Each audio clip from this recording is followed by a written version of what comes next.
ये इसको हम बोल देते हैं आपका स्टार्टिंग पॉइंट। तो स्टार्टिंग पॉइंट हमको यहाँ पे पता है कि जो स्टार्टिंग पॉइंट एंड साथ ही में चलिए यहीं पे हम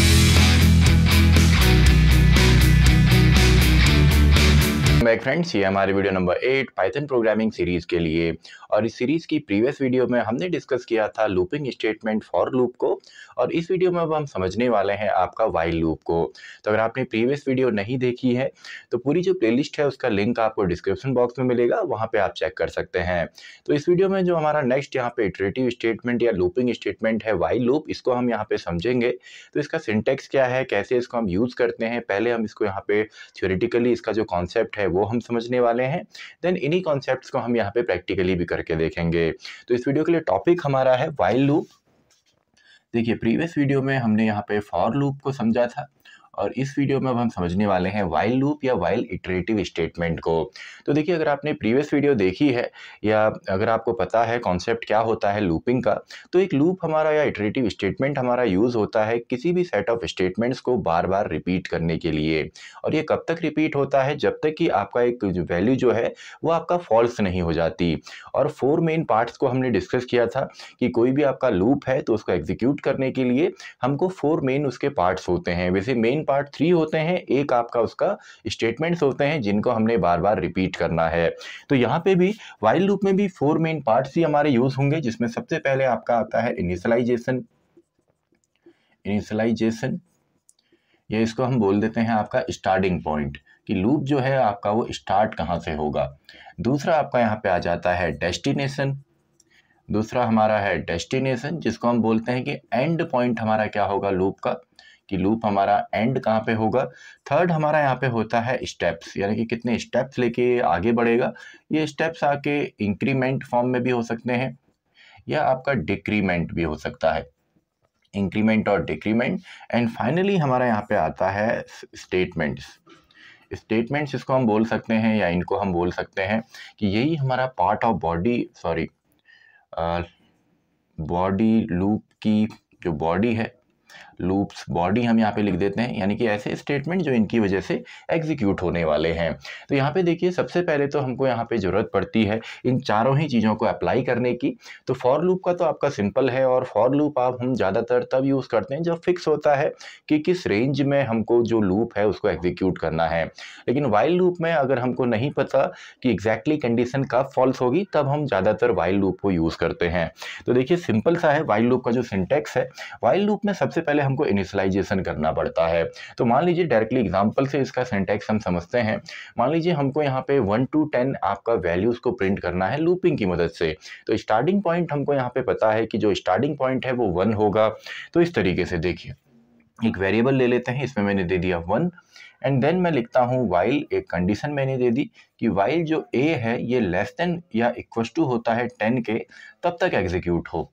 तो सबसे पहले ए की वैल्यू 1 मैंने दे दी, लेस देन इक्वल टू 10 मैंने कंडीशन दे दी, कोलन लगाया, एंड कोलन के बाद जो भी स्टेटमेंट होंगे वो इसी के इस पे डिपेंड करेंगे, इस कंडीशन पे। यानी कि जब तक ये कंडीशन आपकी ट्रू है तब तक ही आपकी वैल्यू एग्जीक्यूट होंगी। तो यहाँ पे देखिए, यहाँ पे हम लिख देते हैं फॉर एग्जाम्पल प्रिंट के अंदर आपका ए को प्रिंट कर देते हैं, और प्रिंट में हम चलिए लिख देते हैं हेलो। तो यहाँ पे देखिए, सबसे पहले स्टार्टिंग पॉइंट जो है इनिशियलाइजेशन वो हमने दिया, डेस्टिनेशन या कंडीशन वो भी हमने यहाँ पे दे दिया है। थर्ड यहाँ पे स्टेटमेंट्स या बॉडी का जो पार्ट है, जो स्टेटमेंट एग्जीक्यूट होंगे वो भी हमारे पास है। तो फाइनली एक हमारा यहाँ पे रह गया स्टेप्स, क्योंकि देखिए सबसे पहले ए की वैल्यू 1 होगी, तो यहाँ पे 1 जो है लेस देन है आपका 10 से, तो ये कंडीशन ट्रू है तो दोनों एग्जीक्यूट होंगे। दोबारा जब ये ऊपर जाएगा कंट्रोल, तो वैल्यू जो है वो चेंज नहीं हुई है, तो वैल्यू अभी भी 1 है, तो 1 is less than equal to 10। तो यहाँ पे वैल्यू चेंज नहीं हो रही, तो ये इन्फिनिटी लूप में कन्वर्ट होगा। तो इसकी बॉडी के ही अंदर हमारा जो तीसरा यहाँ पे पॉइंट है स्टेप्स, ये हमको देना होता है कि ए इक्वल टू ए प्लस 1, यानी कि सबसे पहले वैल्यू 1 होगी, एग्जीक्यूट होगा, फिर +1 यानी कि ए की वैल्यू 2 हो गई, तो 2 is also less then 10, and again 3 is also less then 10, ऐसे होते हुए आपका 9 is also less then 10, and finally हम यहाँ पे देखेंगे कि हमने लेस देन और इक्वल टू लिखा है, तो साथ ही में हमको यहाँ पे करना पड़ेगा आपका 10 is also less than equal to 10। तो इतनी कंडीशंस आपकी चलेंगी नहीं, यानी कि टोटल 10 टाइम्स हमारा ये लूप जो है एग्जीक्यूट होने वाला है। तो ऐसे ही कुछ और एग्जांपल हम यहाँ पे देख लेते हैं। फॉर एग्जांपल हमें एक लूप चलाना है और इस बार हमको लूप को रिवर्स में चलाना है। वाइल लूप को हम कहते हैं कि हमें लूप चलाना है 100 से लेकर आपका 50 तक, एंड इसके अंदर आपके जितने भी ऑड नंबर हैं उनको हम प्रिंट करना चाहते हैं। तो सिंपल है, देखिए हमको क्या करना है, सबसे पहले 100 से लेकर 50 तक जाना है और जो ऑड नंबर हैं केवल उन्हीं को प्रिंट करना है। तो स्टार्टिंग पॉइंट तो हमें पता लग गया 100 है, तो यहाँ पे हम लिख देंगे सबसे पहले। अब देखिए 100 से 50 के बीच में ऑड नंबर जो है रिवर्स ऑर्डर में प्रिंट करना है। तो सबसे पहला जो इनिशियलाइजेशन हम करेंगे वो करेंगे 99 से, क्योंकि 99 ही आपका ऑड नंबर है। तो a = 99 हमने लिखा। देन वाइल जब तक कि आपका a जो है, अब यहाँ पे देखिए यहाँ पे हमने लेस देन किया था क्योंकि हमने इसको इंक्रीमेंट में देना था, हमने आगे वैल्यू इसमें प्लस करनी थी। अभी हमने उल्टा चलना है, तो यहाँ पे भी हम उल्टा जो कंडीशन है उसको हम रिवर्स ऑर्डर में चलाएंगे। तो a हम कहते हैं ग्रेटर देन आपका हो जाए यहाँ पे 50 से। तो देखिए सिंपल सा है, और यहाँ पे फिर हम दे देते हैं सिंपली प्रिंट कर देते हैं a को, एंड आप चाहें तो कुछ और स्टेटमेंट्स भी यहाँ पे लिख सकते हैं। एंड फाइनली a = a-2 हमने करना पड़ेगा। तो देखिए सबसे पहले 99, तो कंडीशन सबसे पहले चेक होगी 99 इज ग्रेटर देन 50, ट्रू है, अंदर आया तो प्रिंट भी होगा, यानी कि 99 हमारा प्रिंट हो जाएगा। देन अगर हम ये यहाँ पे नहीं देते हैं, स्टेप्स नहीं देते हैं, तो ये हर बार जो वैल्यू है वो 99 ही रहेगी एंड ये इन्फिनिटी लूप में कन्वर्ट हो जाएगा। तो यहाँ पे हमने अब क्या कर दिया, a = a-2, तो a की वैल्यू थी 99, -2 करेंगे तो हो जाएगी 97।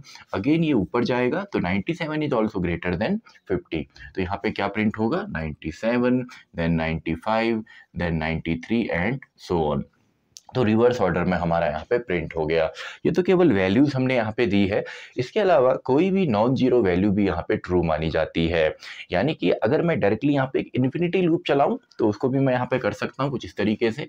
अगर मैं लिखता हूँ वाइल ट्रू, जो कि कीवर्ड है, यहाँ पे मैंने कुछ स्टेटमेंट लिख दिए, मान लीजिए प्रिंट हेलो मैं यहाँ पे लिखता हूँ, तो ये हेलो कितने बार प्रिंट होगा, इन्फिनिटी टाइम, क्योंकि यहाँ पे मैंने डायरेक्टली ही ट्रू कर दिया है। यहाँ पे तो कंडीशन सॉल्व हो रही है, देन आपका ट्रू आ रहा है, यहाँ पे डायरेक्टली ट्रू किया तो ये इन्फिनिटी आपका लूप चल जाएगा। लेकिन इन्फिनिटी लूप हम यूज़ नहीं करते हैं, इसके अंदर हम जंपिंग स्टेटमेंट्स का यूज़ करके इसको हम बीच में ब्रेक कर सकते हैं, रोक सकते हैं। तो इसको हम आगे नेक्स्ट वीडियो में देखेंगे। जितने भी जंपिंग स्टेटमेंट्स हैं, मेनली हमारे पास ब्रेक एंड कंटिन्यू 2 ही जंपिंग स्टेटमेंट्स होते हैं। तो आई होप आपको यहाँ पे वाइल लूप समझ में आया होगा। अगर आपके कोई क्वेश्चंस हैं तो आप कमेंट बॉक्स में लिख सकते हैं, एंड आपने यहाँ पे प्रैक्टिस करनी है, कुछ जो यहाँ पे प्रोग्राम्स हैं वो आप क्रिएट कीजिए। जैसे आपने सम निकालना है, इवन नंबर्स का, ऑड नंबर्स का, या टेबल प्रिंट करानी है, तो इन सभी की आप प्रैक्टिस कर सकते हैं वाइल लूप की मदद से या फॉर लूप की मदद से। तो इन्हीं कॉन्सेप्ट्स को चलिए हम प्रैक्टिकली भी यहाँ पे देखते हैं, और इसी के साथ ये वीडियो भी हमारी खत्म होगी। तो नेक्स्ट वीडियो में हम देखने वाले हैं आपका jumping statements, break and continue को। उससे पहले इन्हीं टॉपिक्स को हम प्रैक्टिकली, तो हमने यहाँ पे समझा वाइल लूप को, तो इसी को अब हम यहाँ पे प्रैक्टिकली भी देखते हैं। तो देखिए सबसे पहले इसका सिंटेक्स अगर हम देखें तो वाइल लूप हमने यहाँ पे पढ़ना है। तो वाइल लूप, तो सिंटेक्स में देखिए 4 चीज़ें जो देनी है, इनिशियलाइजेशन हो या डेस्टिनेशन, या इसको हम कंडीशन कह सकते हैं, देन स्टेप्स, एंड फाइनली जो स्टेटमेंट्स इसकी वजह से एग्जीक्यूट होंगे। तो चारों ही अगर आपने प्रॉपर फॉर्म में यहाँ पे दिए तो आपका जो लूप है वो एग्जीक्यूट होता है। तो सिंपल हम एक लूप यहाँ पे रन करते हैं, फॉर एग्जाम्पल 1 to 10। तो देखिए फॉर लूप में तो हम रेंज फंक्शन के अंदर या सीक्वेंस का यूज़ करेंगे, तो वहीं पर हम सभी चीज़ को डिफाइन कर रहे हैं। लेकिन यहाँ पर जो वाइल लूप है इसमें इनिशियलाइज हमको पहले ही करना पड़ता है।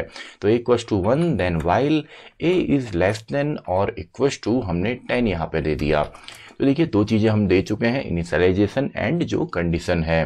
देन हम यहाँ पे कुछ स्टेटमेंट लिख देते हैं, हमने कह दिया हेलो वर्ल्ड, एंड साथ ही में चलिए यहीं पे हम a को भी प्रिंट कर लेते हैं। तो अब देखिए अगर मैं इसको इतना ही एग्जीक्यूट करूं तो स्टार्टिंग पॉइंट है, एंड पॉइंट है, स्टेटमेंट भी है, और या मल्टीपल स्टेटमेंट्स भी हो सकते हैं। तो यहाँ पे देखिए ये तो एग्जीक्यूट तो होगा लेकिन ये इन्फिनिटी लूप होगा, क्योंकि यहाँ पे स्टेप्स नहीं हैं। स्टेप्स नहीं होंगे तो जो ये इसका वैल्यू है वो इन्फिनिटी रहेगा, ये वैल्यू इंक्रीमेंट नहीं होने वाला। देखिए सिंपल सा है। तो यहाँ पे हेलो वर्ल्ड 1 1 1 1 इस तरीके से आता ही रहेगा। तो हमने यहाँ पे सिंपल इसमें कंडीशन भी देनी है, तो a+a+1 हम यहाँ पे करेंगे। तो देखिए अब ये केवल 10 तक यहाँ पे एरर एग्जीक्यूट होने वाला है। अब 10 तक एग्जीक्यूट हुआ, आप चाहें तो रिवर्स ऑर्डर में चलाइए। फॉर एग्जांपल 10 से हम चलाते हैं।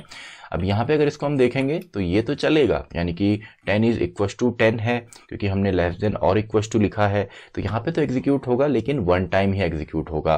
तो इसको हम रिवर्स में चलाते हैं, हमने कहा ग्रेटर देन होना चाहिए, और यहाँ पे कंडीशन आएगी 1, या कोई भी माइनस में भी आप दे सकते हैं। तो देखिए 10 > 1, ये सही है।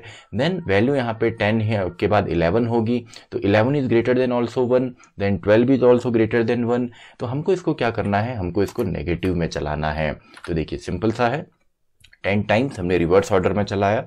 तो ऐसे ही हमने फॉर लूप से टेबल प्रिंट करी थी, तो इसमें भी हम चलिए टेबल प्रिंट करते हैं। हमने कहा 1 से इसको एग्जीक्यूट कीजिए, इसको आप चलाइए लेस देन, अगर केवल लेस देन करें तो 11 हम यहाँ पे लिखेंगे, एंड यहाँ पे हमने टेबल प्रिंट करनी है।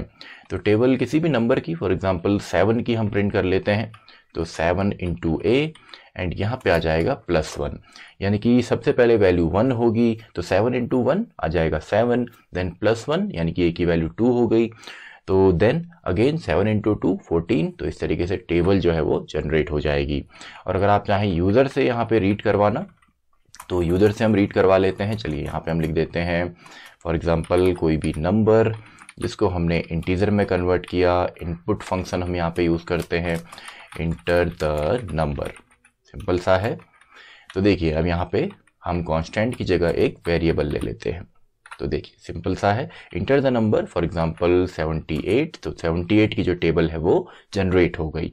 तो चलिए एक और प्रोग्राम हम देख लेते हैं। हम कहते हैं हमको यूज़र से सम निकलवाना है, आपका फर्स्ट 50 जो आपके मान लीजिए नेचुरल नंबर है। तो मैं यहाँ पे एक सम नाम से एक खाली एम्प्टी बॉक्स ले लेता हूँ, एंड हमको करना है 1 to 50। तो इसको मैं कर देता हूँ 51।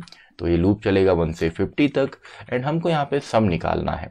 तो सम हम कैसे निकालेंगे, हम कहेंगे जो सम में ऑलरेडी है वो भी रहे, एंड साथ में जो a की वैल्यू है वो भी इसमें आती रहे। तो इसको डायरेक्टली हम प्रिंट कर देते हैं। तो इसको देखिए सम इज, जो सम है वो है सम नाम के वेरिएबल में। तो देखिए 1275 हमको यहाँ पे फर्स्ट 50 नेचुरल नंबर्स का सम मिला है।